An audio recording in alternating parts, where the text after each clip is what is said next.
పంచదారకు బదులుగా వీటిని వాడితే మంచిది. చాలామంది పంచదారకి ప్రత్యామ్నాయాల కోసం చూస్తూ ఉన్నారు. పంచదారకు బదులుగా ఈ 3 వాడడం చాలా మంచివి. దీనితో ఆరోగ్యం కూడా పాడవదు. నెంబర్ 1 బెల్లం. బెల్లంని పంచదారకి బదులుగా మనం ఉపయోగించుకోవచ్చు. బెల్లంలో ఐరన్, కాల్షియం, మెగ్నీషియం ఉంటాయి. షుగర్కి బదులుగా బెల్లాన్ని వాడుకోవడం చాలా మంచిది. నెంబర్ 2 తేనె. ఆయుర్వేదంలో తేనెకి ఉన్న గొప్పతనం అంతా ఇంత కాదు. ఇది కూడా తియ్యగా ఉంటుంది కాబట్టి పంచదారకి బదులుగా ఉపయోగించుకోవచ్చు.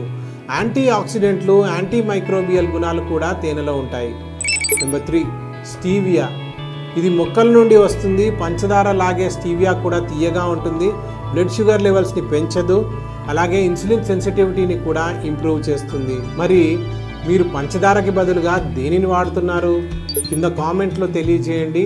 మరిన్ని అమూల్యమైన చిట్కాల కోసం మా వర్ధన ఆయుర్వేద పేజీని ఫాలో అవ్వండి.